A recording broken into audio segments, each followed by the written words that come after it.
Hello and welcome to AC circuits. We will discuss various types of AC circuits, followed by some worked examples. Firstly, it is important to understand that when working with AC current, various elements may cause the voltage and current waveforms to shift phases. For example, capacitors cause the current waveform to lead the voltage by 90 degrees. Inductors, however, cause the current to lag the voltage waveform by 90 degrees. This can be remembered using the mnemonic device civil. Note, resistors cause no phase shift whatsoever. For AC circuits, we must first calculate total impedance, which is given by the formula ZT and measured in ohms. The current is then found by dividing the source voltage by the total impedance. The voltages are found using Ohm's law, however for inductors and capacitors, R is replaced by their reactance. Let's do an example with a series circuit.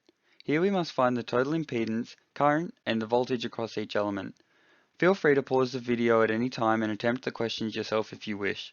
By subbing in the given values into our impedance equation, we can see the total impedance of the circuit is approximately 19.4 ohms. To calculate I, we divide the 100-volt source by our total impedance, giving us a current of 5.15 amps. Using this current at a frequency of 50 Hz, we find VR to be 61.8 volts, VL to be 242.7 volts, and VC to be 163.9 volts.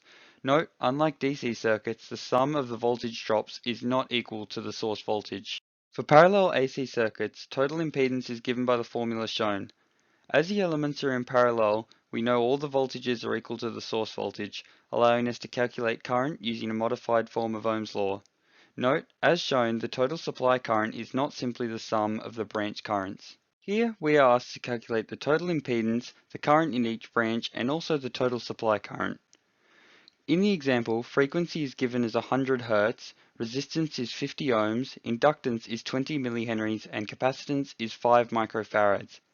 Using these values, we get a total impedance of around 12.7 ohms. The current in each branch is easily calculated as shown on the screen, giving us a value of 1 amp for IR, 3.98 amps for IL, and 0.16 amps for IC. After these values have been found, we may substitute them into our source current formula, giving us a total current of 3.95 amps. That concludes the topic for today.